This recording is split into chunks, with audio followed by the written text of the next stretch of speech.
Noting the time and at 7:02 in the presence of a quorum, I'll call the Foxborough Fire Station Building Committee to order.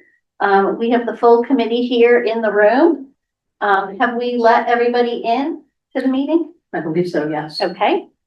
Then I'm going to start us off with public input. If any of the public has input, you can share now or at the end of the meeting. And if you're online, you can raise your hand or turn your video on. If you're in the room, you can come up closer to the owl. No, there's no one online. Yeah, Becky. Yeah, well, I just have two things, and they're both, I'm sure the chief's gonna mention it, but I'm gonna mention it first and then he can mention it later. Saturday from 10 to 2, the fire station is gonna be open for tours. There will be refreshments. People should come see why we need a new fire station. He did a lovely poster today that I shared everywhere. And then Sunday from 6 to 8, Mary will be at the community center to talk to people who still have questions. So if anybody's got a question about anything fire station related, they can come talk to her then, and there'll be refreshments there also. Okay, that's all I've got. Great, thank you for that, because I lost track that that's this weekend. It is this weekend, Mary, so you need to be there. I will be there. It's on the calendar, but. Becky doesn't want to go Thank you, online. Becky. All right, anyone else any online? Nope, no one Okay. online. I'm gonna move us to new business. We have special town meeting on March 9th. So we are preparing for that and moving toward that. I have not yet done the slide decks, but I will be doing that this weekend as well. And I'm gonna be pulling from slides from the forum and break it into two presentations, one around the site acquisition and one around the design costs. And we are gonna post a meeting for, I guess, The pre-town. 6 o'clock. 6 o'clock. Yes, So, you posted a FinCom meeting for 6 o'clock. I assume you have a select board meeting for 6 o'clock. okay, so should we do 6:15? Yeah. Yeah, Could you? Yeah. That would be fine. That would be better, just in case. And 6:15 post, okay? it may get canceled. We may not have anything, but Yeah. it's just. Yeah. All right. For public outreach, we rescheduled the pre-town meeting information session. So that will be Tuesday, March 3rd from 2 to 8 p.m. at the library. It is, it's kind of drop-in, so people can come anytime they want in that period. You guys all sent me your availability, but I did not go like across everyone, so I will do that tomorrow and just make sure we have people covering every time. And Mike, did we post a forum for that one? I'm not sure if it's posted yet, but it We will could get. do it tomorrow. I think it has been, I'll verify. I don't know. Any of our select board members. Or you mean for us or for select board? No, For us. us first and then maybe select board, not sure. Yeah, there's a high probability, a number of us will be there at the same time. Yeah. We probably won't be talking to each other. We'll be Right. talking to other people. Let's hope not. Hopefully, other people will come. But, yeah, so good to post and be safe. All right, any other, and then Becky mentioned, the fire station is hosting a kind of tour from 10 to 2 on Saturday. And then at the community center, just come ask your questions, get information, whatever you want to do at the community center across the street here from 6 to 8 p.m. Any other outreach that we're doing? Recording in progress. Okay. I don't think so. I mean, not until Pfeiffer's Day, Okay, but nothing before. yeah, Town meeting. I just want to mention that the chief will do tours, even if you can't make it Saturday, anytime. If, you can stop by, and actually it's not just the chief, anybody can get you a tour. yeah, especially if you think we don't need a new firehouse. Yeah. Get yeah. down there. If you're questioning why you need one. we have our info session next week, do we not? Yes, So yes, that's still at the library as well, so Yes. that's before 5 stages, if anyone. yes, comes to that. yeah, exactly, yeah, okay. All right, so then I asked the chief, there are different things we're gonna need to be talking about related to the size of the building. People have given us a lot of input that they think the size is too big. The cost is too much, and so, assuming we get the design funds, we're gonna need to be moving into, thinking about all of that. So I asked the chief to put together a presentation around the apparatus needs, because certainly the apparatus bay is one of the larger areas and something there has been debate about, what we need to have in there. So, if, whoever's gonna share it, Mike or Maria. You want me to share it, Mike, or do you want to share it? Okay, Okay, so I will share it, and if you go to the Zoom meeting, it'll also present on there.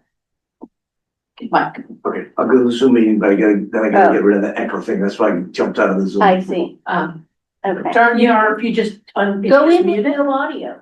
That's right. No audio. Oh, So we're just gonna go ahead and do that. I know. Try to get it, try to get the echo thing, yeah. okay. And let Mary take Just watch it the, on the screen. yeah, either way.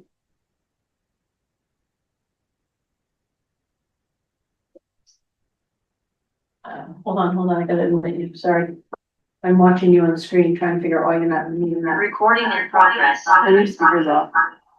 Click on the audio button, right?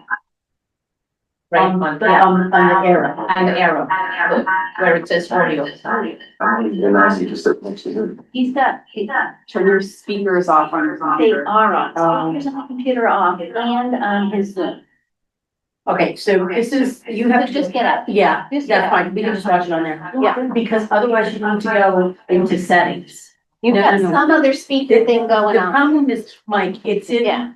it's in your settings, because I used to have to do that when I had my HP for FinCom. I used to have to go all the way into my settings at the start of every meeting to shut my speakers off, so Yeah, it's not you, it's that. Okay, so we're good, we're sharing, Yeah. it's right there. Can you see it, chief? Absolutely. I can put it up here through the. yeah, do that, and then you just move when Maria Can you moves. put it in presentation mode? Lecture, yeah. Okay, and then what? It's, I can do, Beginning. yeah, okay, but that's not presentation mode, is it? No, Yeah. this is what you want? No, wait, that's There what it you is. want? Yeah, okay, that's it, I hate Now technology. just follow along there, what Yeah. you're doing here. okay. All right, chief, you have the floor. Okay, thank you very much. I want to apologize in advance if I go on, because you're asking me to talk about fire trucks. This is, Keep your eye on the screen. If you go too long, I'm just going to the next one. All right, again, is this just gonna be a quick overview of our fleet, fire suppression, water supply, EMS command vehicles, and, why do these vehicles exist? How do they work together to protect the community? So we can move on. So, the purpose of this presentation is really just to touch upon, how these apparatuses support our 5 operational needs. When we're talking about how we protect life and property, maintain coverage during simultaneous emergencies, which is happening more and more. As our call volume continues to rise, it's just inevitable that we're gonna have simultaneous calls, and many this week alone, especially during the weather event that we had. How are we gonna ensure that water supplies are established in areas with no hydrants? How we're gonna preserve local protection while we send resources on mutual aid, and then providing supervisory command and safety oversight on incidents. So the theme is gonna be simple. The fleet is built around reliability, redundancy, and readiness, and not extras. So fire suppression, we can go right by that. So the first truck that we'll touch upon under fire suppression is gonna be engine 61, which is our brush. As you see, it says wildland and off-road fire suppression. This truck is designed for rapid response to brush and woodland fires, wildland fires, off-road emergencies, incidents, and conservation areas. We have a significant amount of forested and, wildland and urban interface. We have a lot of homes that are built right up against open space. So when conditions are dry, when the wildfire risk increases, a full-size engine, we cannot get a full-size engine into a lot of the areas that we need to be able to get into to put these fires out. So this is where this truck is critical for deployment. So a full-size engine crew, a full-size engine is not going to reach the terrain where this truck can. So the goal is to get early intervention to limit the spread and protect nearby homes and structures. Truck 62, engine 62. This right here, this is our big, aside from the ambulance, this is our next busiest truck in the fleet. It's our primary pump. It's our frontline primary pump. Built for structural firefighting. This goes to structure fires, it goes to fire alarms, motor vehicle accidents, and supports rescue efforts. The NFPA is pretty specific as to what a type of equipment needs to be on an engine to have it rated as a Class A pumper, according to, NFPA, FEMA guidelines, all of that. This truck goes a little bit above and beyond this because we have the highway. We don't have a rescue truck. There's some places where this truck would just be considered a squad. This is our do everything truck. It carries the jaws of life. It carries our rescue struts. It carries 1,000 gallons of water. I can't even tell you how many hundreds of feet of hose line that this carries. This truck is ready, again, as I said, for all of those events. This truck, every time the ambulance goes, this truck goes, and then sometimes above and beyond. I believe this truck had the engine itself, engine calls were up in excess of 900 engine calls last year. In comparison, the ambulance had it was 600 medical calls. So when the CO alarms are going off, someone says they smell natural gas, this is the piece that's going to go. 63. So 63 is our reserve engine. Two essential functions for this engine.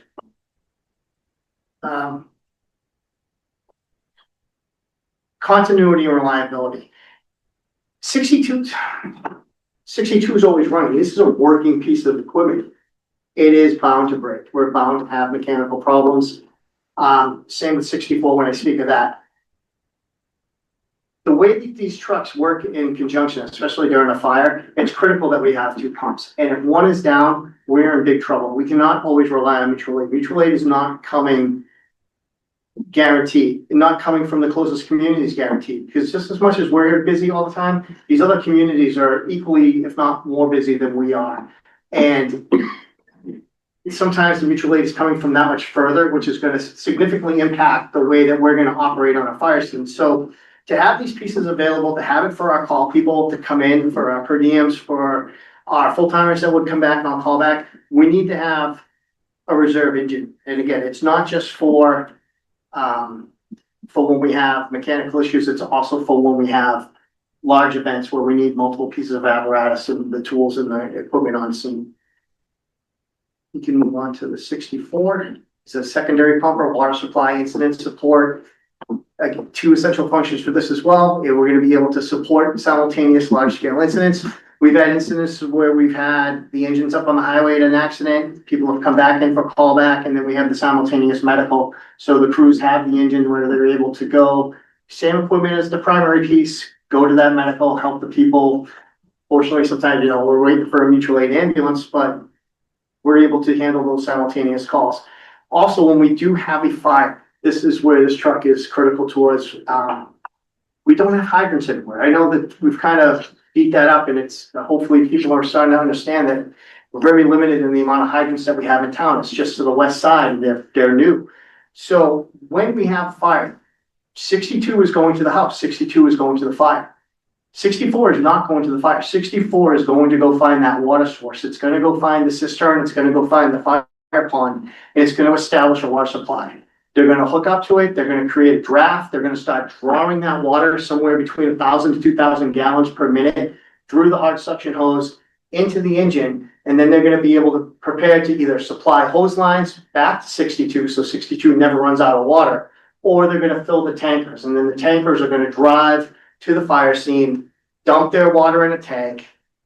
62 would then either draw from that or a truck at the top of whatever, the end of the road, or maybe 62 is able to siphon it itself. It's very difficult when we get into this because trucks need room to turn around and keep moving, to keep going back to get the water and come back. So we can't create a bottleneck. So sometimes the pool will have to be a little bit further away from the fire, and another truck will be there sending the water down to the initial attack pump. So 64 will be getting that water. 64 will either be sending it down hose lines to the trucks, or it'll be sending it into the tankers and getting it down to the fire scene. So again, this truck is vital in the efforts of handling large scale incidents, big fires, brush fires, whatever type of fire we're having. If we need to have a water supply and we're going to be there for a while, this truck is going to have to find that pond, that cistern, and be ready to operate.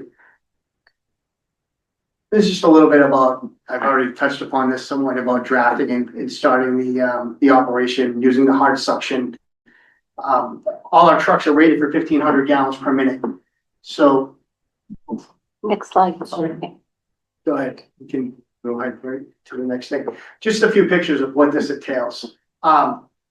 Those are really large lines. And like I said, when we're siphoning, when we're drawing water from that source and up and in, we're drawing somewhere along the lines of anywhere between 1,000 to 2,000 gallons per minute. And when you multiply that by 8.3 pounds per gallon, those get heavy and they're difficult to move. So this is not a single person operation. Sometimes this is very labor and personnel dependent to get this done. So top picture is the crews, not our crews, but examples of crews drafted from a pond.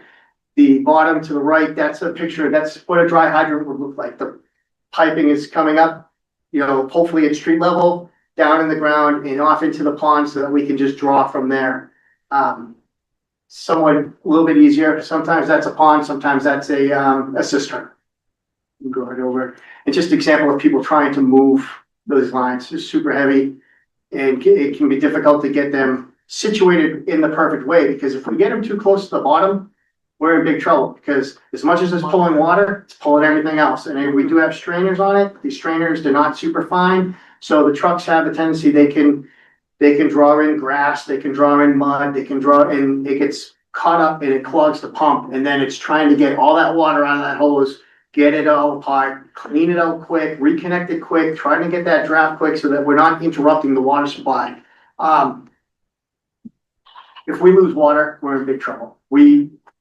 As much as the water is going to put the fire out, the water is what's going to keep us alive as well. That's the barrier between us and the fire. So like, running out of water is it's not a good situation for our people if that were to happen. Not an option. No, it is definitely not an option. Just to be honest, as you get more into the career, you've been at the end of a hose line and you've had that hose line go dead, you realize how just unacceptable it is.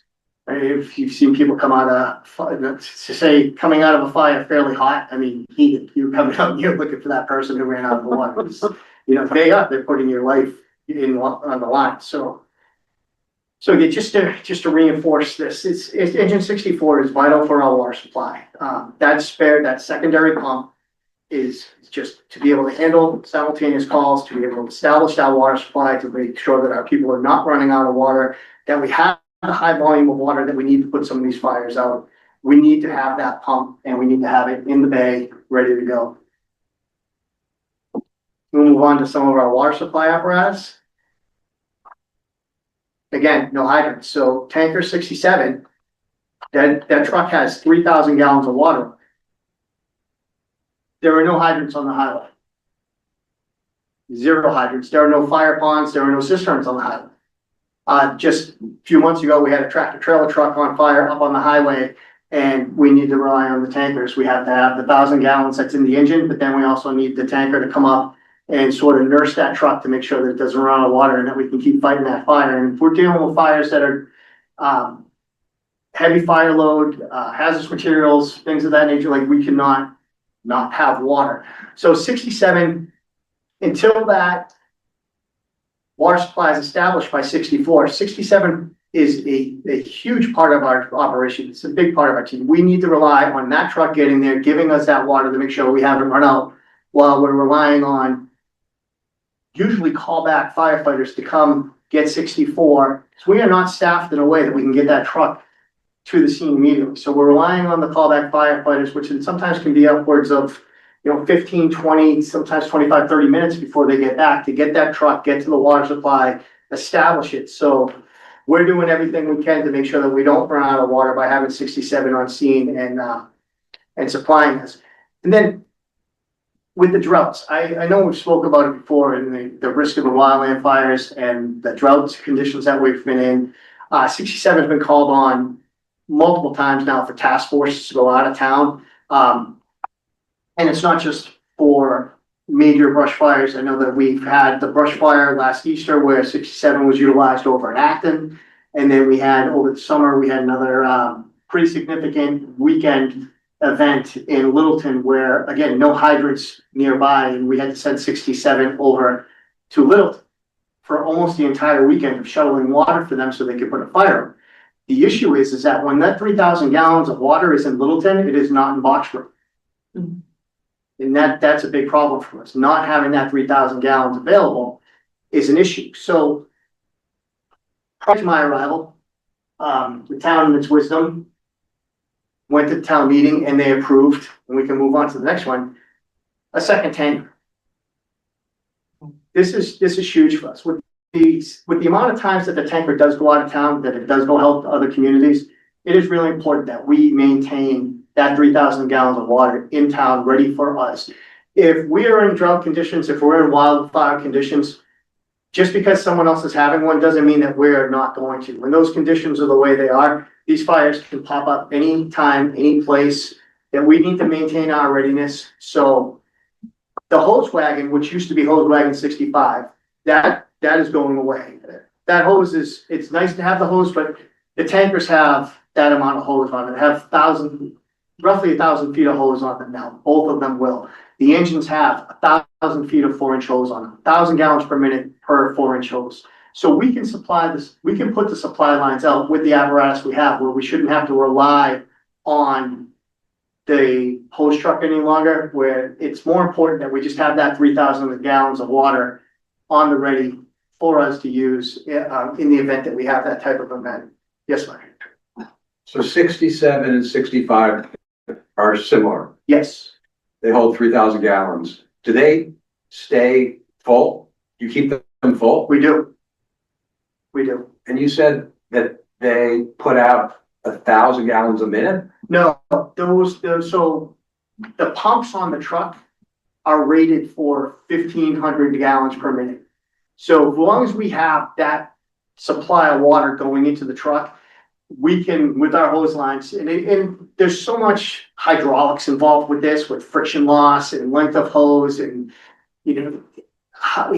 turbulent flow through the hose. In theory, we should be able to flow from one pump 1,500 gallons per minute. Those 67 and 65 will have 3,000 gallons of water each. So in theory, we had every line off of our pump and we were flowing all 1,500 gallons. We could supply that truck for 2 minutes with the 3,000 gallons that we have. That is very rare. Usually we'll have 2, maybe 3 hose lines out, 150 gallons per minute per a couple. The 2.5-inch line is going to flow approximately 300 gallons per minute. So at the most, at one time, we could possibly have somewhere around 500 gallons per minute flowing through hand lines. If we were in an operation where we had to use what we call a master stream, which is our deck gun, then we could be flowing anywhere from 500 to 1,000 gallons per minute for large streams of water to get, very large volumes of fire. When you think of the Leopard House, think about how big of a fire that was. That's a master stream fire where we're trying to flow, 1,000 gallons per minute out of the deck gun and the fire. And is the reason that you need them to be inside is because they're holding water That's correct. and they don't have a heat source? They don't. Some of the older trucks, the diesel blocks would have to be plugged in for block heaters for the Right. engines, but that's not going to keep those. So the pump is wet, the piping, all of that water is in the piping, in the pump, in the tank. Yes, we have to reduce the risk of that water freezing because it's just, once it freezes and expands, it's going to crack the piping and it's going to be very But costly. the repairs. previous one's 64, it's a pumper. That Yes, doesn't hold water. it does. It holds 1,000 gallons. I see. Yes. Every single one of our pumps holds 1,000 gallons of water. Our tankers each hold 3,000 gallons of water. So we have, right now, we have 6,000 gallons of water sitting in the station, which will go up to the 9,000 gallons of water once we have the second tanker delivered, which I understand is in New Hampshire right now, having the final graphics put on. So my last question is, what is the arbitrary reasoning why these are called 64 and 65 and 68? So it's interesting, I was gonna ask that. I figured it the would be radio 65 system, trucks we radio had by systems have come a very long way, where a lot of communities now can have their own radio channel. Earlier on, when the radios weren't as strong, a lot of districts in a lot of areas use shared channels. So what they would do is they would, like, we would be 60s. Stowe, I believe, was in the 70s, and so on, so that when the dispatcher would hear the truck number, they would hear 60, they would have 60s, that's my community, I need to answer it, versus if they heard someone talking, hey, truck 70 to fire alarm, oh, that's Stowe, that's not us, right? So that's why, so it goes way back to when there was a shared radio system amongst the local communities, and it's just from tradition, the numbers have stuck. Other places have let it go, they've gone to engine 1, 2, or 3. We've maintained the history of the I knew that'd be a good reason. running the trucks in the system. Yeah, That's from changes Really box about forever. keeping the history. I thought it meant that we've had 65 different trucks since Oh, gosh, 1900. no.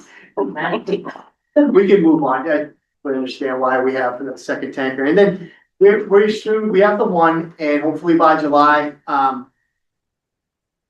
fingers crossed that the second ambulance gets delivered on time. We'll have the ability to do 2 basic life support emergency transport ambulances. I'm happy to say that we just finished the renewal process on the ambulance license this past week. Got a phone call today telling me that we're good to go, so we're licensed for another couple of years. Our ambulance is staffed and equipped, as it says, emergency assessment and stabilization, CPR, AED use. We can do oxygen therapy. We have increased our airway management. Before, we're allowed to not intubate, but we have new airways. They're called supraglottic airways. We have these new tubes that we're allowed to put down into people's mouths and down their throats, that then they inflate and they provide a more secure, more stable airway for someone who is unresponsive. So it's going to it's going to help us deliver oxygen to these people, to make sure that we're oxygenating the blood, oxygenating their brain, and giving them a better chance for survival. So we're really excited about that increase in our service. It was a big step. It was a lot of work through our ALS partners with Pro and with our medical direction out of Emerson Hospital. And I gotta tip my hat is off to our crews for the amount of training and for the amount of education that they had to go through and work through to get everyone comfortable with us instituting that into our program. So that was a big step for us this past year.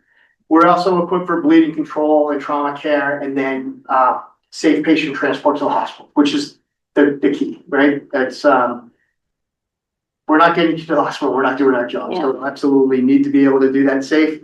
And then ALS, as I said before, Pro, Littleton, Acton are 3 major partners in that. So why two are necessary? Again, we're just getting busier. It's the amount of simultaneous calls is, I feel like we're having multiple per week, and it's unfortunate right now. A lot of times when they're going out, the only person who's left for that second call lately has been myself. So it's been interesting to be going on medical calls alone and waiting for those mutual aid ambulances to show up, versus when we have that second ambulance come in and a call back goes out, that we will hopefully be getting that second ambulance quicker with our own people, and we'll be able, or to Monday through Friday when we're staffed differently, when we're staffed a little bit heavier, potentially being able to handle that with the crews that we already have on scene. So that will be a very big help to us. And then again, we want to have a system that's reliable and that we have patient care continuity. Everyone's trained the same per se. There's some places has to have different ways of doing things, and it's when we're working with our own people, we just We have that, we're just familiar with each other. We know how each other work, and we can make sure that the patient pass-offs are smooth, that we're all speaking the same language, that we're trusting each other's vital signs, and that we're moving the people to care, quickly, efficiently, safely, hoping for the best possible results. Chief, and the ambulances have to be inside, why? So we carry a lot of medication on those ambulances, and the medications have to be temperature regulated. A lot of the material, sterile water in the trucks, different things that are in the truck that are temperature regulated. So we can't have our epinephrine freezing or anything like that. So we want to make sure that they're indoors, in the right temperature, ready to respond when called upon. You said you had over 600 last year? Roughly 600, just give me a plus or minus 10 there, around 600 medical calls. And then we have our command staff vehicles. We have car 1 and 2. That'd be the vehicle that I drive and that the captain drives. We go to everything. I gave some examples of structure fires, serious medical incidents. I started in EMS. I like EMS. I'll go. I don't care if it's a serious medical or not. I go to medical calls. I gravitate toward medical calls. I like them a lot. Not that I like them. I feel bad for the people that are experiencing them, but I just prefer to go on. Motor vehicle accidents, hazardous conditions, hazardous materials calls, and any sort of large scale emergency. So when we're getting there, we're establishing command. We're going to work towards making sure that the scene is being assessed. We'll get there. We'll do a 360-degree walk around of the structure if we have to, try to take in all sides so we can recognize what any and all hazards are around the building, trying to assess what type of building construction it is, where we need to put that first line, where we need to put our people, how we're going to keep them safe on scene, and just coordinating the scene. It's we're orchestrating organized chaos is what we're trying to do. So aside from that, we're also keeping accountability of our crews and the mutual aid crews that are coming in. We need to know who's there. We need to know who is working, who's working where, how many people are there. Things can go wrong very quickly. If no one's keeping track of who's where and when, it's tough to say if there were a major collapse or a major incident on the scene, an incident within the incident. We need to make sure that everyone's accountable for it after. We can't be hours later figuring out like, oh, nobody's seen that guy for a little bit, right? So it's really important that we are keeping accountability of the crews, safety, and then communication interoperability, making sure that people come, we're not, like I said, we're not all on the same channel anymore. So trying to make sure that people have the right frequencies, the right radios. Do we need to call for a communications truck to come in to make sure that everybody's on the same page so that we can all talk to each other when we're on the scene? This is mandated by an FPA. NFPA really is big on making sure that we have command and control of incidents when we're there. So oftentimes I'll come back, oftentimes the captain will come back. Even better when the both of us come back, because that's 2 sets of eyes. I could be command, or he could be, one of us can be command.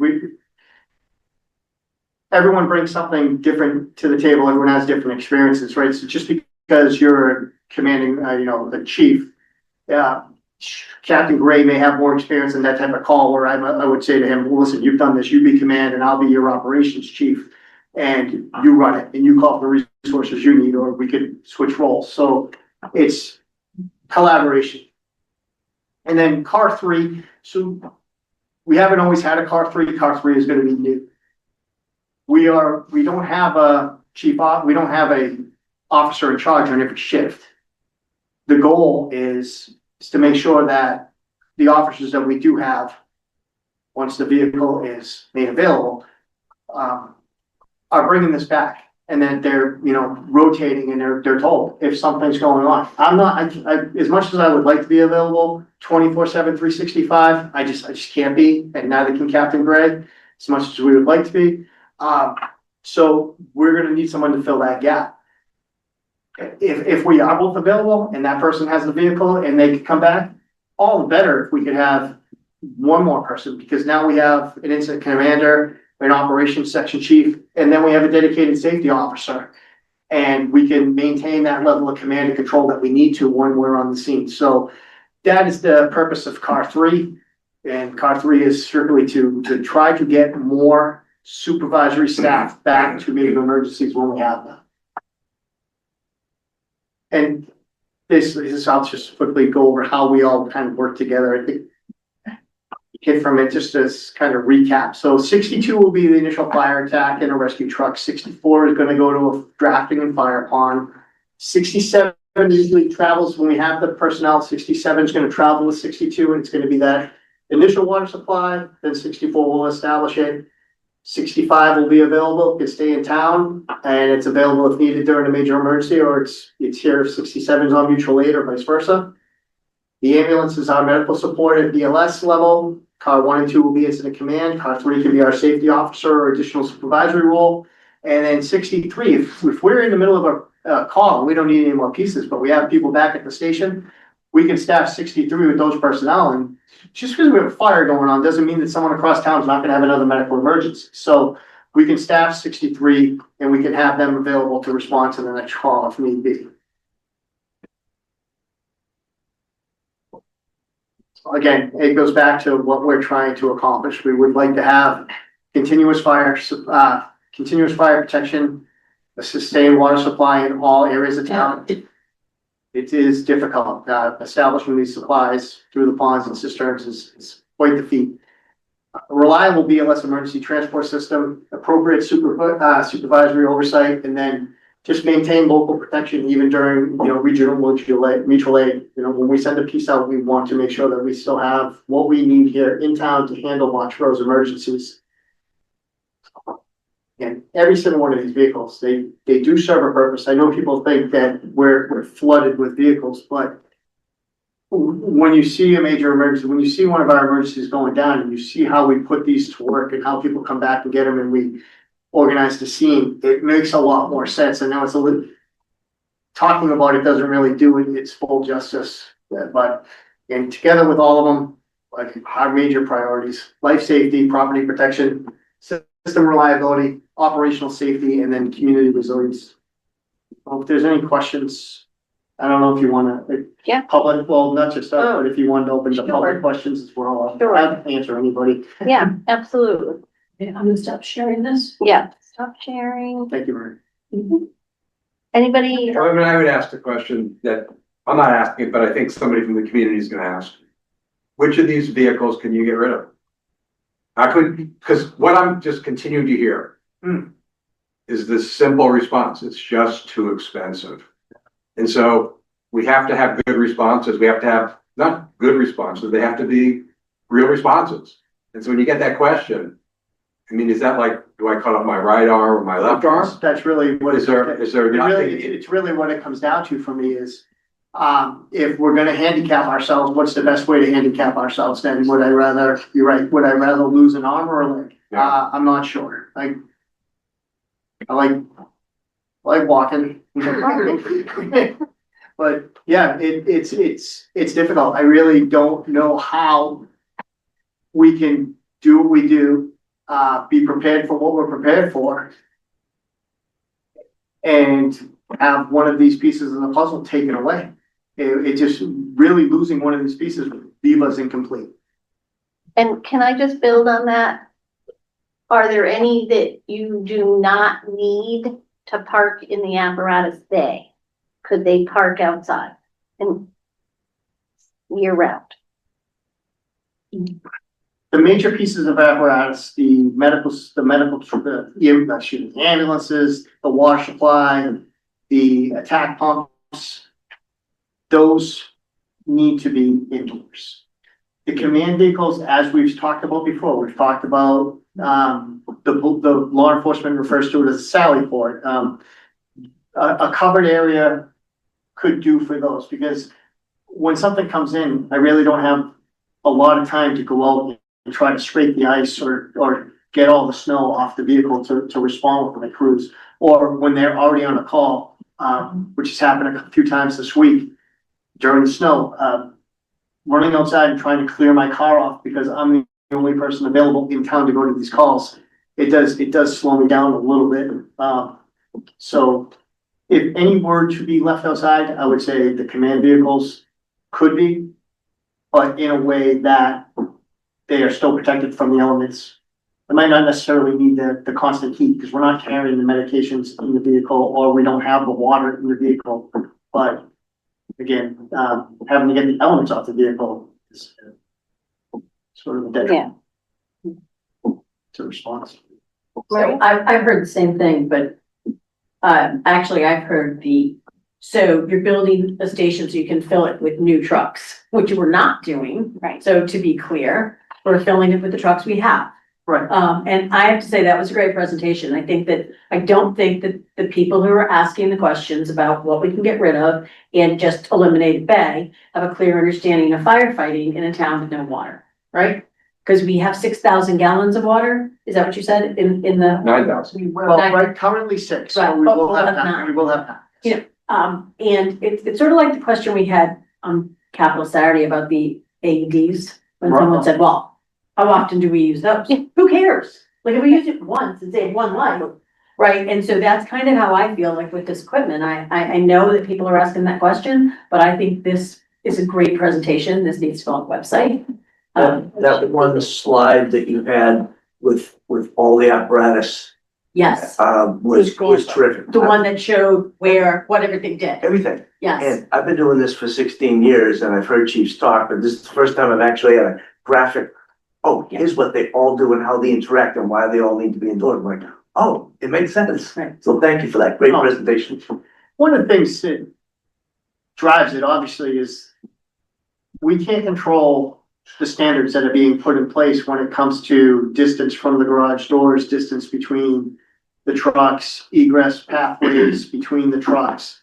I mean, it's easy to look at what we have right now and say, hey, you're packing it into that firehouse, but we are so non-code compliant right now, the way we have these parked, where it's, backing them in to have them placed perfectly so that the garage door can close to that like quarter of an inch away from the bumper. People have made it a joke that it's, sometimes it's easier to probably land a fighter on an aircraft carrier than a hurricane, and it is to place this thing, just perfectly so you don't have that door hitting the truck as it comes down. and this presentation tells us we're getting 2 more pieces of apparatus, right? Because we're getting a This is- replacement ambulance, I'll keep in the ambulance, We are, the tanker's coming, okay? but the hose wagon is going. Is going, okay, So so in that's, essence, we're gonna be okay, at- that's a yes. 1 for 1. That's a But 1 for- we are gonna end up with a second ambulance, That's correct. right? And that was the goal. When we ordered that ambulance, we talked about being able to keep this one online. So you're not gonna be able to fit everything, and then you're gonna have to move stuff outside. and And something I failed to mention about the second ambulance too, is that Washburn does not have a fleet division. We don't have, it's improved. We have people who work Monday through Friday at DPW that are helping us mechanically, but, I had the ambulance have a bad battery on a Saturday morning. And then the town, we're without an ambulance until Monday afternoon, until after we've gotten a battery that was cooking replaced. So, having a second ambulance in that case, now, because I think back to that weekend, and unfortunately, we had some significant medicals that weekend, and we did not have a transport ambulance because we had a bad battery, right? But if we had that second ambulance, which we are going to soon, then those calls, we're not waiting for mutual aid, and those calls are getting that ambulance. Well, when we ordered the new ambulance, the one that we had was offline for this really long repair. It was weeks. So that's why we talked about keeping not trading it in and keeping it and having 2 ambulances. So I think it's important. I think this is really, I can't tell you how great I think this is. There's not many places that don't have reserve apparatus when it comes to their fire suppression and their ambulance. So we are actually gonna be more in line with what the industry standards are after we acquire that second ambulance. Could we take some of these slides and make them into a poster? Or do you think, Alec, that we'll have that time? And if not for that, Poster, I can ask. this one, I mean, just the one, maybe just the one that with the blocks. with the 8 blocks. If we were able to organize them into whatever we want, whether Just like 4, and then, just like we did with some of the other slides. if we organize them into what we want as opposed to, Alan Yeah. can certainly print them up on this big. quick. Right, so we can Okay, just I pull can that do that. together and we'll I talk. mean, I think Yeah. the information's good, but it's it could be taken a different way too. And I think without the explanation, it's not as powerful. People say, well, it's a lot of stuff, but without really understanding it, it could give it a negative message. So look how much stuff they have without fully understanding what it's doing. So I think it's good to have the information, and a lot of this stuff it's not just, I mean, we have the list, right, with the blocks, right, so we've got those, the 8, but there's other slides that has some information that we can print up to put with it. Yeah. You can look at it. I just think it's important, and I honestly think, we've been hearing this forever. The police have too many vehicles, they need to get rid of vehicles, I think we have a really good explanation, and if people care to hear it, it's here. And, maybe we could like take this little section of our meeting and post that as a separate YouTube video, because this was really good. Yeah. Yeah. So Did you? She did. Sarah just did that because this was phenomenal. and other than that, we're opening the doors from 10 to 2 on Sunday. Yeah. If anyone wants to come down and see these trucks and talk about how they work, that is the time. I'm here every day. And if someone were to call me up and say, well, you know what, I work Monday through Friday and I'll come down on a Saturday or Sunday, and I'll gladly sit and speak with anyone that wants to understand, why it is that we have what we have and need what we need and how we make them all work together. If you wanna send that one slide with all the apparatus to Alec tonight, he and I are gonna be here tomorrow, he could print it up and you could have it as a poster in the fire department. But do you, like, if a poster's this big, do you want that one that big, or do you want? If there was a 4 couple, slides? that would be Usually good. we do 4 slides on one Pick poster. which one, because Yeah. then this weekend while he's got an open house, Right. you could have Oh, it there you and could have it explain then. to it. Okay. And then you could bring it Monday night and he'd be there to explain to it as well, if you want that. No, But I 100%. would send it to him tonight and he can print it up tomorrow. I agree with Larry, there is a risk of putting that all in one place if people But can we're count. gonna be there. It's not gonna be just Oh. posted on a wall and not just No, it's there. gonna be We're on gonna the be there project. to explain it. Okay, all right. Yeah, The chief will be there to explain it. part of the time. Oh, maybe you don't. No, Yeah. no, Oh, you don't have the, I'm in the clear you now. don't I have to can- go to the yeah, select board I get to after. go to the Oh, whole good. thing now. Okay. Yeah.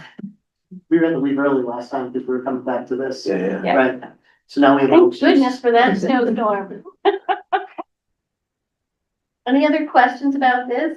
No, thank you, chief. Any That was other great. online? Thank you. Okay. Thank you very much.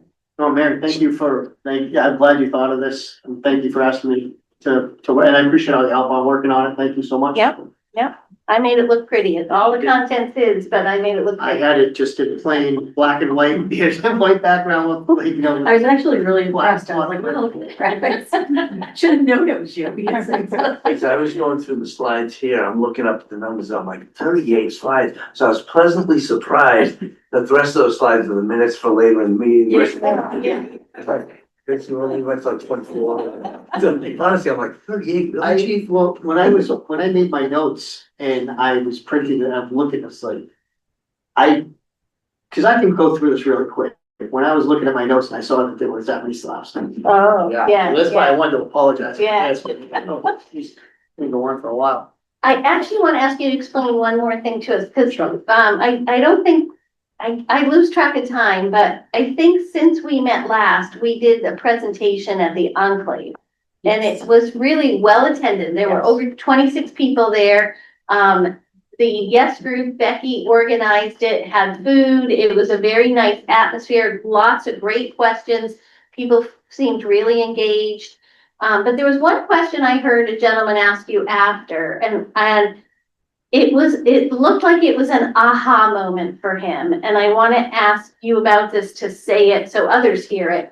He was asking about the dorm rooms and why do they need to be the size they are and that kind of thing. So it was interesting because he was asking about all of the space requirements and he didn't. And nor would anybody if they didn't follow it, but they didn't realize that there were standards and there were requirements placed on like the distances in the apparatus room, and that was, it came up. I actually said to him, when he was surprised by that, I said that you're gonna be shocked to hear that there's even requirements inside the dorms. You've got, you've got to be kidding me, there's no way there's a requirement inside, and I'm like, no.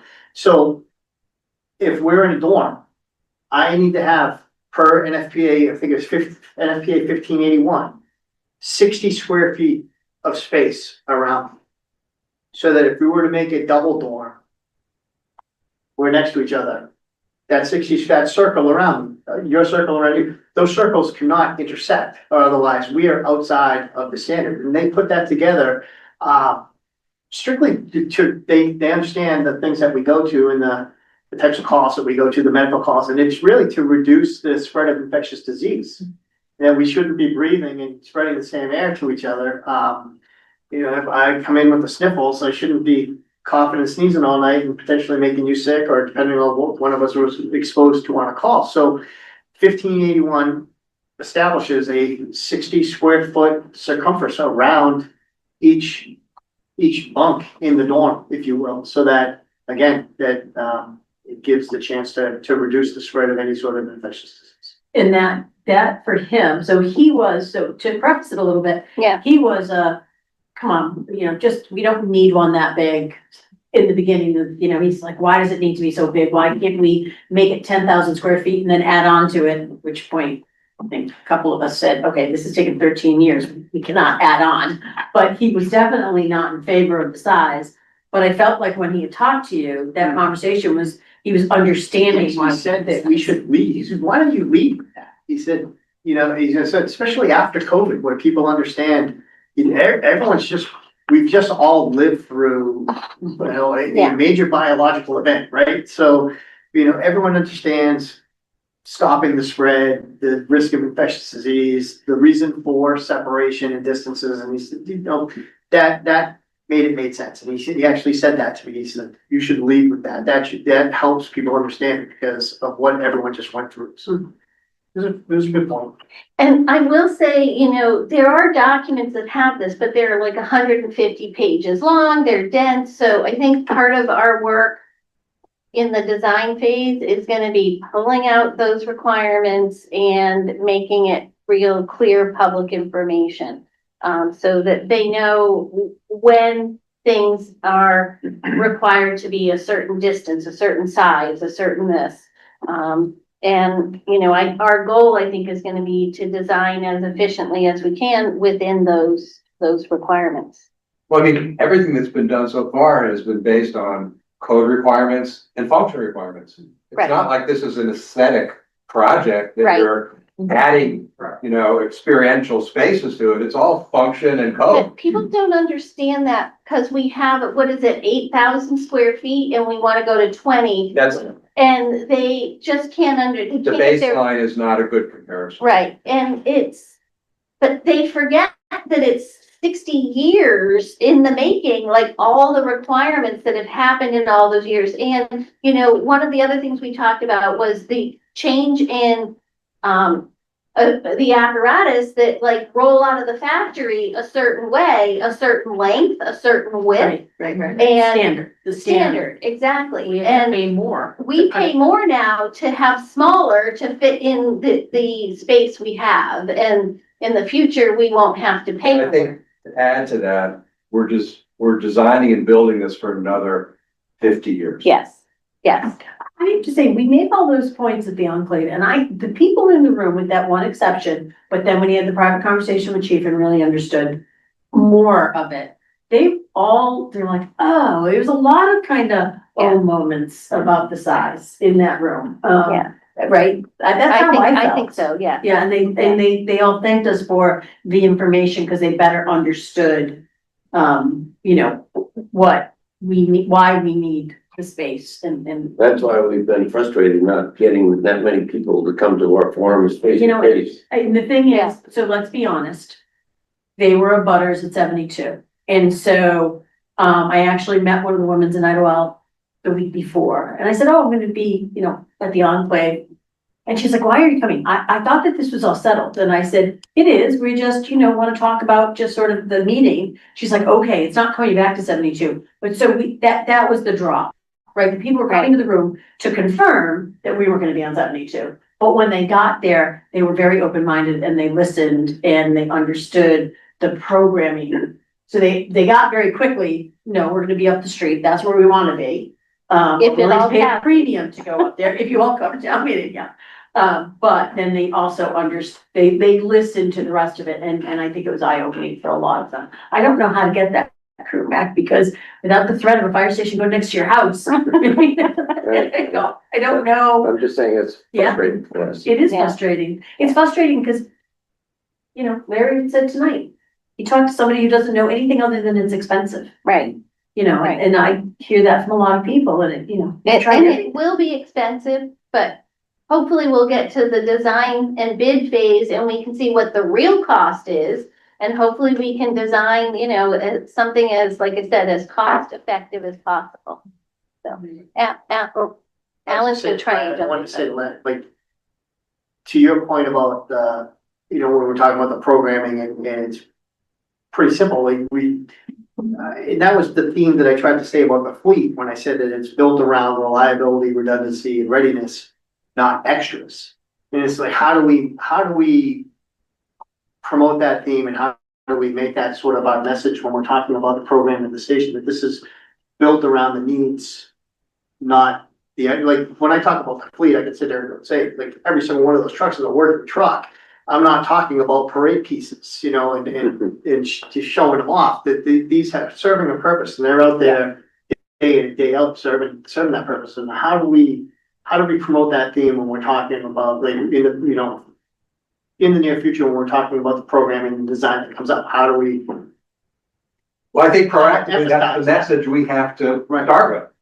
That this program is based on not the desires, but on the needs, which you're talking about with the fleet, and all the code requirements today. That's why we can't use the existing fire station as the basis of the size, because it doesn't meet any of them. And but then the question is, well, you're still protecting the town and fighting fires and protecting our residents, you know, so. Yeah, So that, because I mean, this is what I keep hearing. I mean, even in our own homes, if you, well, maybe not in your own home, but in a workspace or a public space, if you remodel something, you have to now make it ADA compliant. You Yes. don't have a choice. Yeah. And so we can't build what we have, you know, build a new 8,000 square foot building. We could not we wouldn't be able to use it. Even though we can continue in this, but there are consequences for what we're living in. I think the staff turnover is a big consequence, because it's not the environment one wants to work in long term. But how do we, so I guess to Larry's point, I don't know, open to suggestions from the outreach committee. How else do we get more people? Yeah. You know, Well, I'm not- literally, they're knocking on doors. Well, there might be people knocking on doors to get to town meeting, And but getting to people is only half the battle. It only matters to who comes to the meeting to vote. Right. So it's really the message at the meeting. okay, Because we're gonna only get to another, if we get to another 100 people before the meeting, we'll be doing great. I mean, we're not gonna get to that many more people, because Right. we've seen that we just, unless we go door to door and have neighborhood meetings, we're not gonna get many more but you people. know, it's hard to get people to do, and I know this because an email went out to a bunch of people in different neighborhoods and said, can you host a coffee? And there was only 2 responses. Sure, I'll host a coffee. And I think Mary was one of the responses. So like, it's, you know, it is tough to get people. Yeah. There's probably 15 people on that list to say that, to, you know, and they're very, you know, people who want to help, who say, I'll do anything I can, but that couldn't do that, or, you know, so it's just difficult. We have tried that. Right. So, you know. Yeah, but so I'm saying I'm taking what we have. Yeah. I think how the words and images and arguments that are made at the presentation are gonna be key. Yeah. And pressure, and we may, and I don't know how we do this because everything's public, but you may want to do a run through and have people pose these difficult questions that we're hearing, so that you're very comfortable in responding. Because you know you're gonna get it, right? And it's always good to practice. One other event where we had a really good turnout, like this, was the pre-town meeting information session before the October special town meeting last fall, where we had, I think it was 48 people show up, and there were like 20 of them that came to town meeting. Don't know how they voted, but we have that repeat performance this coming Monday. Tuesday. Or Tuesday, excuse me, this Tuesday, the 3rd. And hopefully we'll get that kind of Yeah. response again. Yeah. And being available from 2 p.m. to 8 p.m. is a large span for people to pop in at their convenience, ask their questions. And this panel will be there. The chief will be there. I'll be there. You'll be there staffing it at different times. Alec and Ian will be there from planning. So I think we can address all sorts of questions and issues and really respond to the public's questions, concerns, and provide answers. So I think that's a great opportunity for people. I hope they show up. Yeah, me too. All right. All right, the other thing I put in the packet was Steve Kirby from Vertex pulled together information on the typical Mass General Law, Chapter 149, Public Work Project steps. It's the design, bid, build, schematic design for bidding. Because I have gotten questions, and I expect other people may ask questions about why does it cost so much for the next phase? And I think people need to understand that it's a really detailed phase, that we are going to get, very comprehensive designs that then go out to bid. And so the design work has a lot of steps, and then the pre-qualification of contractors and the bidding has a lot of steps. So he pulled this together. Is Steve on the line? He is. Yeah, Steve, do you want to talk to this at all?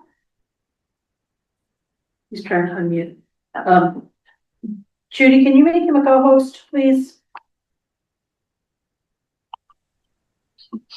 This list is, You should be Very comprehensive. unmuted now. Can you hear me now? Yes. Okay. Good evening, everyone. Yeah, so, we had this discussion and as long as it's been, we're still only at the conceptual stage of the project. So we had the discussion that, the residents, the voters don't really know what the tasks are that are involved in the design to bid phase. So we put together, I'm just going to say a fairly comprehensive list of examples of the design phase tasks for a Chapter 149 public work project that are required to be performed by the architect, the engineers, the OPM, the working group, and the building committee. I mean, this isn't separated into, this is the architect's task. This is all the tasks that are going to be required. Some are either or, some are combined. I've got I got 5 pages of, and we did divide it up into schematic design, design development, construction documents, the pre-qualification, and the bidding steps. But, there could be a couple more that, there it is, yeah. There could be a couple that, we missed. There might be a duplicate here and there, but, that, I worked on that with a coworker from Vertex. I got some input from Context. I wanted to try and get as much in there so that, whether you put this up on the website or, have it as part of the town, special town meeting presentation, it at least lets everybody know what we're doing. And, there's cost to all of these tasks, but they have to be done. And it's different from a private job because this is public work. Great example is in private, you don't have file sub-bid for the subcontractors. You just approach a general contractor and he takes care of all that. We have to go through that file sub-bid process. I mean, part of this is mandated because it's a state project. Right. Part of it is just a careful, thoughtful design process that allows the town to have input. Right. The professionals to have input, to solve problems, to come back and test them. And then after a phase is completed, that phase is then priced. Right. So that you don't go into the next phase knowing that you're way off kilter and You can adjust before you go into the next phase. So that's a traditional design project. With the state, they add other processes and rules on how you bid and how you contract that you don't have in private. But the design process is a careful, thoughtful process because you're doing the complicated building. Right, And you want to get everybody's input through the process. right. So And you how want do to avoid the potential for change orders once you do get a contractor on board and you have scope holes or uncoordinated design plans that open the door to them saying, well, I can't do this as bid, but here's my price to correct it. And we don't want that. And we want to reduce it as much as we possibly can to next to nothing. So how do we share this with the public, other than Priya, who is literally counting up every single step right now? Which is one way to do it, I suppose. There's about 110 bullets with not including the sub bullets, because I did She's count doing it some up. bullets too. She'll tell you exactly the number. Give her another hot second. So like, this is really good information, because I've actually had to talk to a few people who are like, I don't understand. Yeah, Particularly people who are, in the building trade or, do private design, whatever it is, they just don't understand this process and they don't understand the cost. So I mean, we can take it, like, you got it in the packet, but I gave it to Kelly as a separate document. We can post just the document on our website, yeah, the way we're gonna post the chief's presentation and other things. yeah, But I also think it's something each of us should hang on to and have in our back pocket, so to speak. Because then, I'll have a few copies of this at the forum at the library, because then you can show people, oh, well, here's what it entails. It's quite extensive. It's how many items? It's also expensive. It's dramatic design is 26 steps, design development 39 with 25 sub steps. she only has to give 3. Yeah, 26 steps with 3 sub Those things. aren't the steps necessarily, those are I'm- goals. Those are goals, Yeah, yeah, but that's yeah. how it's gonna be Yeah. explained to me. Right. Right, like. All right, so I'm gonna ask Kelly to pull this out and have it posted to the Fire Station Building Committee. Yeah. Page. And Chief, you're okay with putting your whole presentation on the Fire Station Building Committee page? Oh, 100%. I already asked her to do that. Okay. I didn't look to see if it's up, but so you can say and that too. She has both as, she already has them as separate documents. Okay.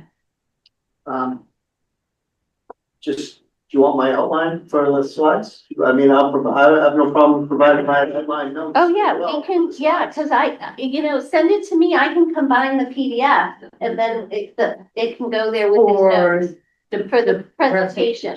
So I'll have the slides and then the notes behind it. Okay, so It provides a little bit more clarity, because Oh, that's a great idea. It That's that gets context. a little bit at the issue Larry and Matt were Right. talking about.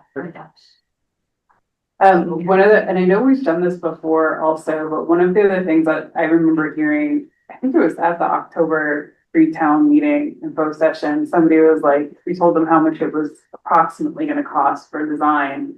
And it was I'm in the wrong business comment.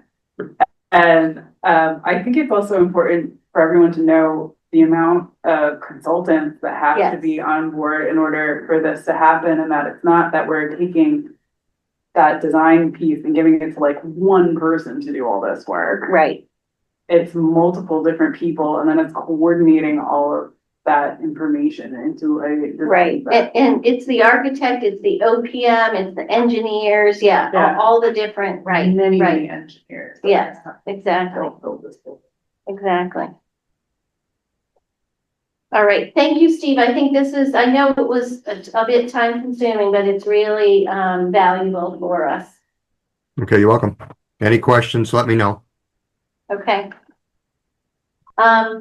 Then next on our agenda, we have the bonding working group. We had talked about this at our last meeting. I'll be honest that I forgot that I should put it on tonight's agenda. So at first I didn't. And then when Mike was reading the minutes, he's like, we said we'd do this. So we added it. We did an amendment to the minutes, to the agenda.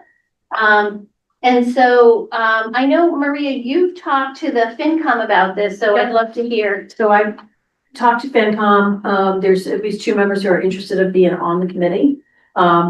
Also talked a little bit to Gary about the makeup of the committee we had for the school. It's not a huge, Yeah. so It's not really a committee, right? it's not a committee, it's a working group, basically. So, Gary was saying that the FinCom members from each town, so he was on it and Jason was on it. The finance director, the superintendent, and maybe the OPM. No, not even the OPM, and maybe another member of the committee. He thought there was like 5 people on it. Oh, and the treasurer, the region's treasurer. Because the goal is to, and he said they only had like 4 meetings, but it was enough to set up the parameters.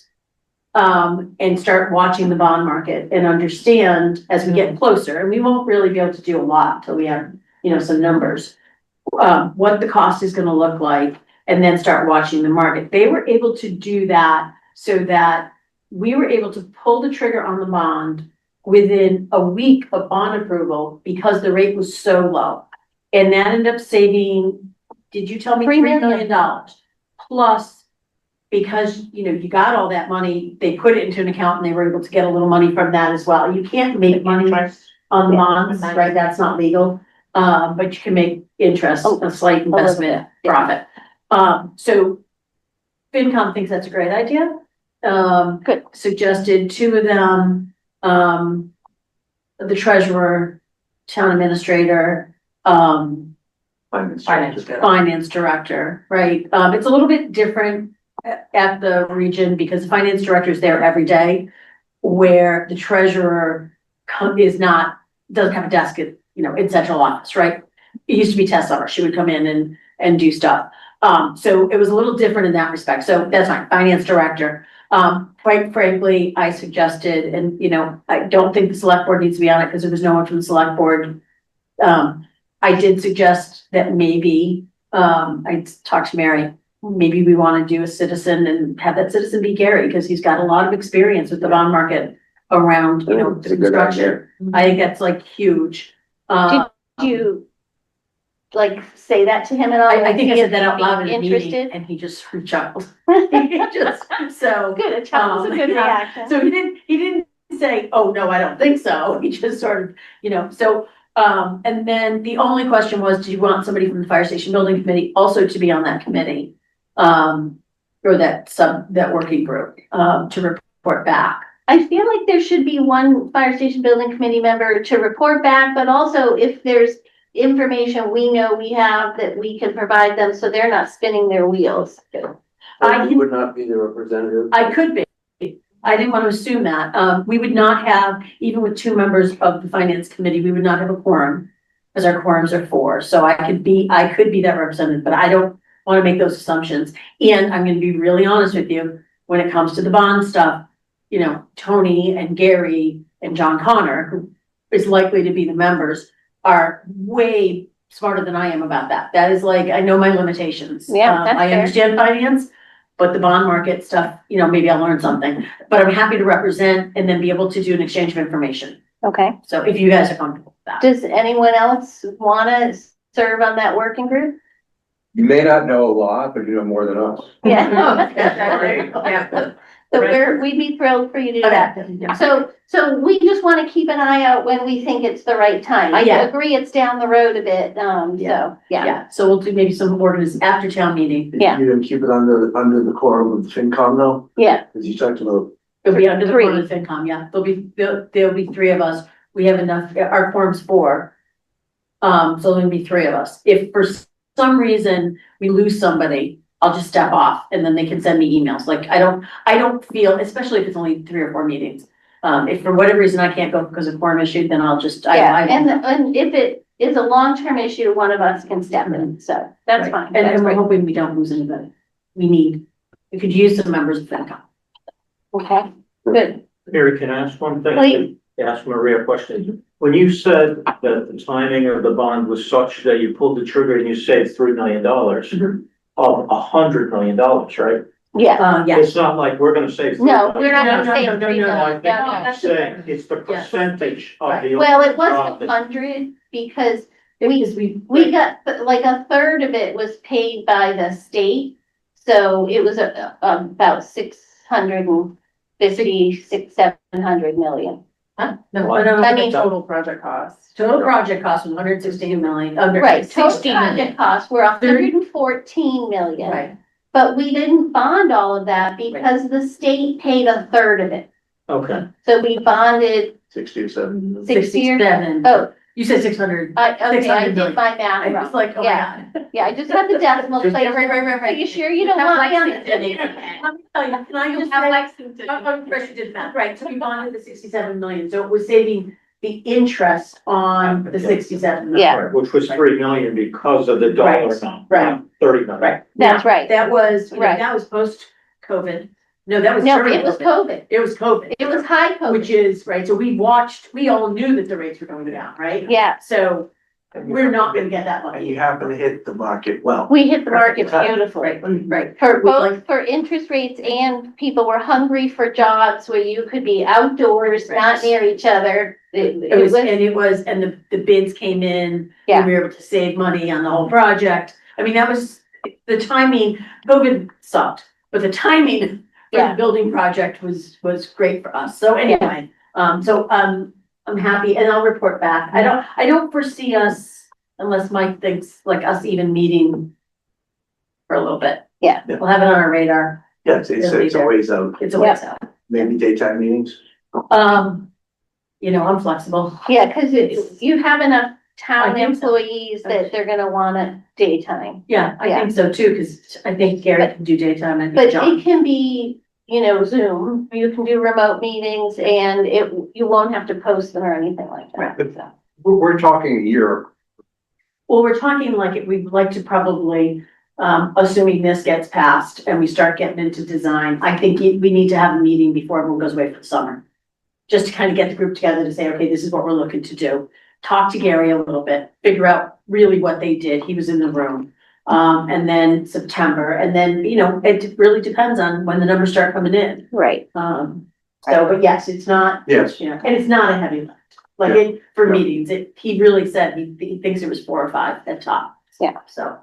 Yeah, I mean, on the questions at the end, we get to it, but on the professional services market, in the design trades, things are not good. Yeah, So if it's a good time, it's better than it was last year or the year before, because things are not nearly as busy, and there have been a lot of layoffs in the profession, yeah, in the area. yeah. All right, anything else on that? Okay, then we have minutes from our February 12th meeting.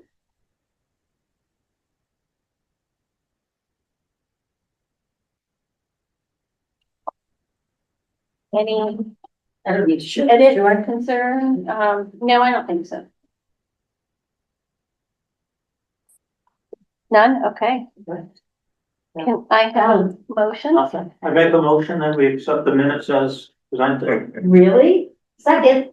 All those in favor, please say aye. Aye. Any opposed? Any abstentions? Okay. Oh, Sarah's abstaining. Okay. So, yeah. 601. All right, and then we have, we decided we will post a meeting for March 9th at 6:15. I don't know what room. I did tell Kelly we wanted a room. I don't know what room it is, so look at the posting. And you can find out when you walk in the building, but it'll be at the Blanchard School. And then we'll have our meeting on March 12th.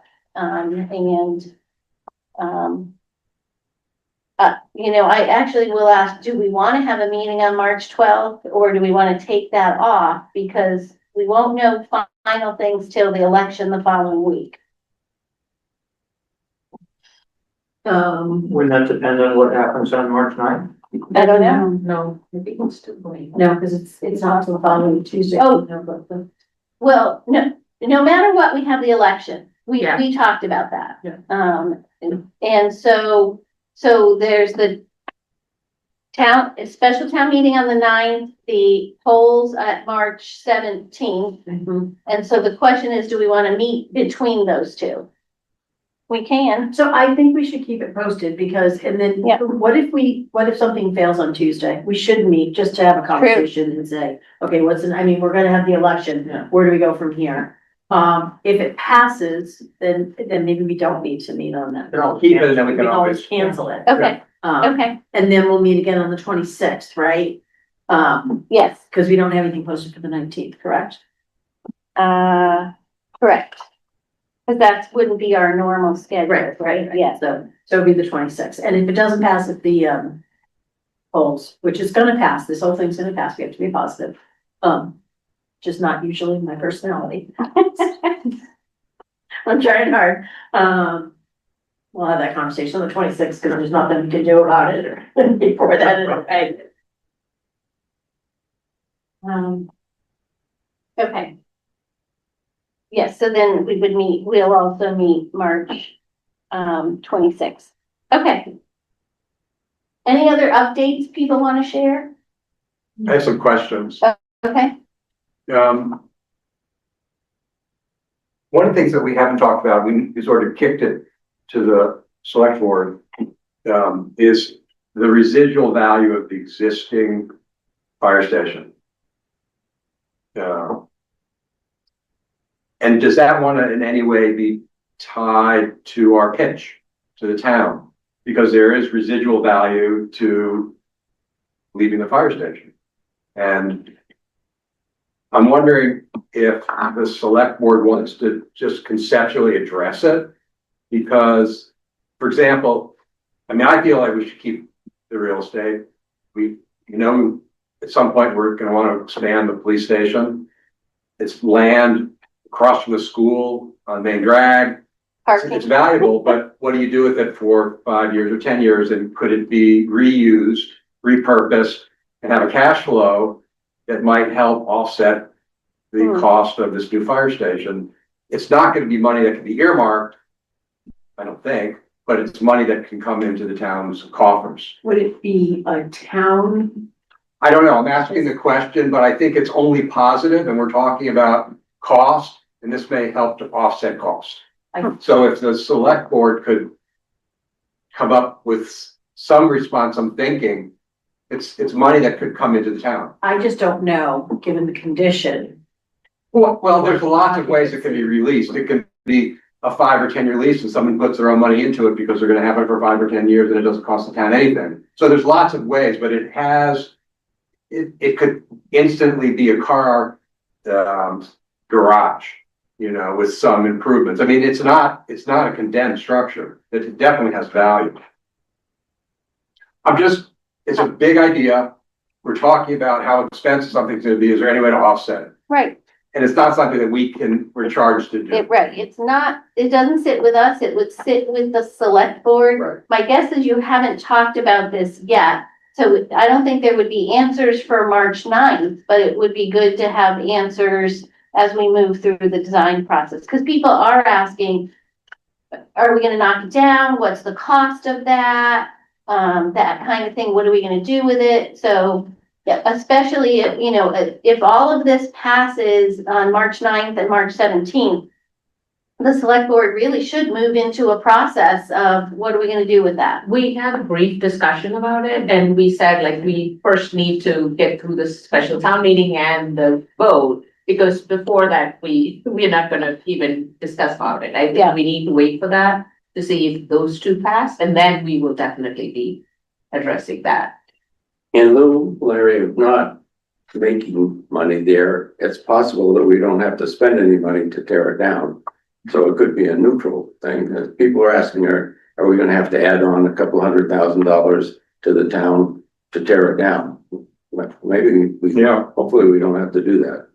I think we could make money on it. I just think that is from,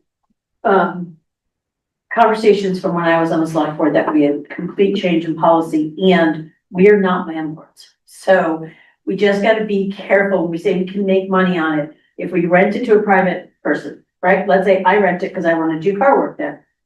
Then all of a sudden the town is my landlord and that has the potential to be a problem, because we looked at this before, right? We looked at this, when all the office parks were kind of coming up, and there was conversations when I was select board, like, should we try to buy an office building and then put, rent a couple of floors and then put a community center in? This is a conversation that goes back 7 years ago. And there were all sorts of reasons that were listed to me as the chair at the time from the TA, who I think was, Brian. Like, all the reasons is we don't want to be landlords. And the same thing comes up at the housing, right? The housing board, when they have one of their units vacant. The question is, should we buy and rent units for the housing? And the same question comes up. We're not landlords. And, we will not be landlords, but the TA and his office all of a sudden will have to run a facility. So there's a lot that goes into that. We need to be careful when we say we could make money, because maybe not, it could cost us money. Yeah, well, there's lots of ways to be landlords. I mean, you can just basically do a total lease and you have basically no responsibility except what your insurance covers, and you really don't manage it at all. But this is a big idea and people are asking the question. So other than saying, we have no idea, we should have some idea. Yeah, Well, I think what we need to say is, that's an idea, and the select board's gonna take it up after the meeting. Yeah, that may be the best we can do, but it's Yeah. just something I was thinking about. Want to know what it's zoned for and what kind of conscoms Well, restrictions could be put on it based on. It's ag res, Well, there you go. So so it's ag res in the buffer zone. that's what I'm saying, like, with the zoning and with its proximity to the water, you're gonna be very limited as probably as what could go there. So you probably could do a shorter list of what would be allowed, and then, then what would be restricted. The other thing is, it doesn't need to be knocked down right away. The town's always looking for storage space and places to put, like we use the old DPW. Is there, do we need garage space? But the building is not really livable. So we also need to be careful with that, right? We Yeah. can't say, well, you know what, we'll just move some town offices there. The building is not usable. And then, you're gonna store stuff, then it just depends on what it is, and it's keeping the expense at night, heating that building as Right. well, and keeping, until it's going there, so it's.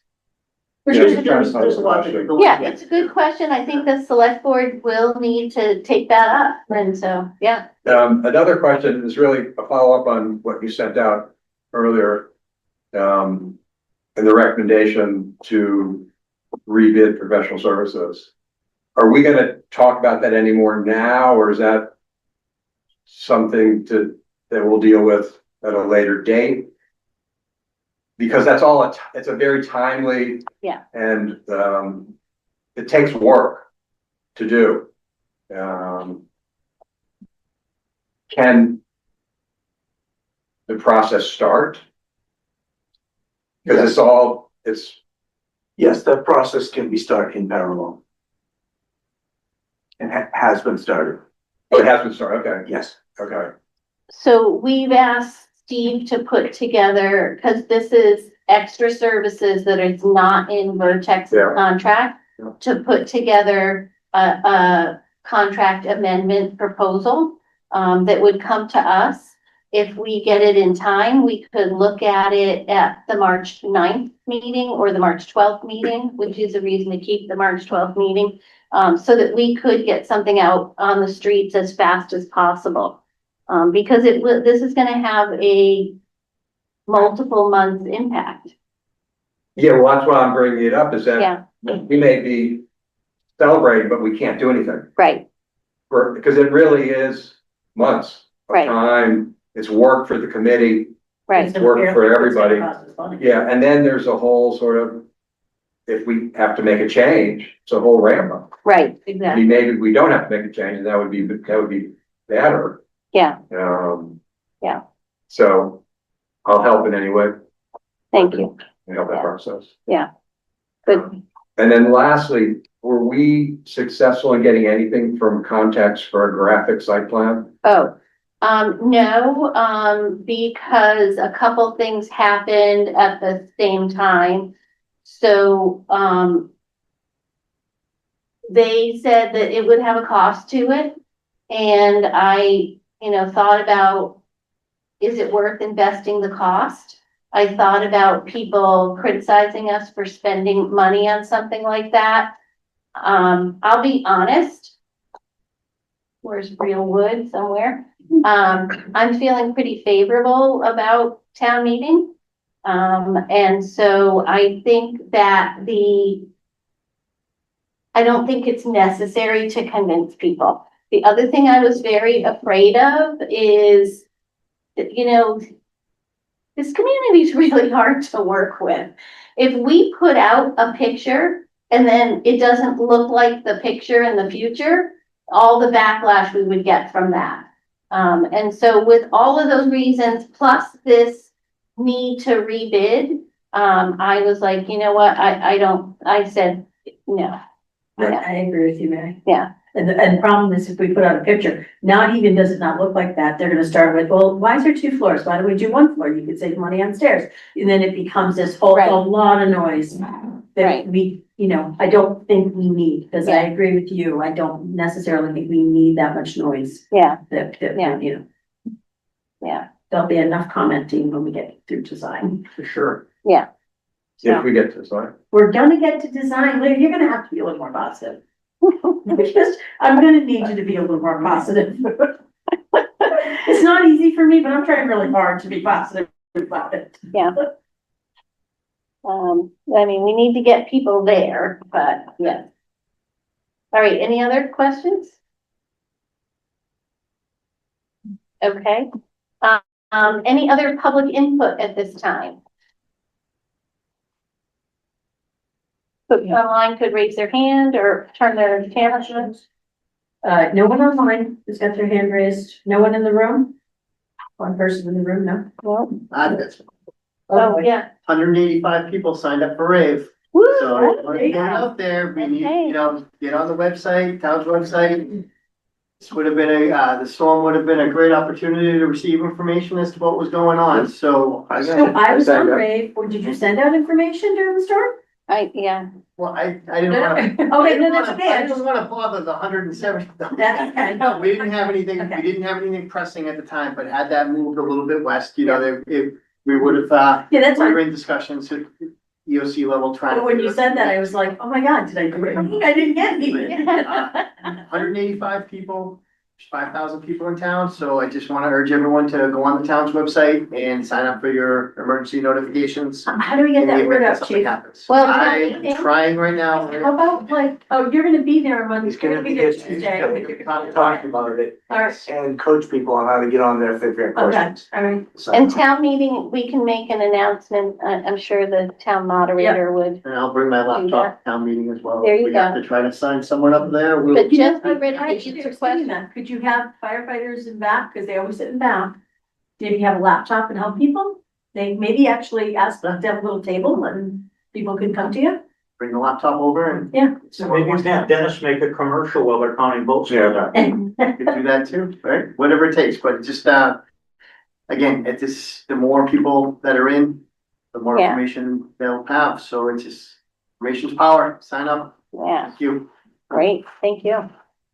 All right, with that, I would take a motion. motion to adjourn. Second. Okay, all those in favor, please say aye. Aye. Any opposed? Any abstentions? That's unanimous. Thank you, everybody.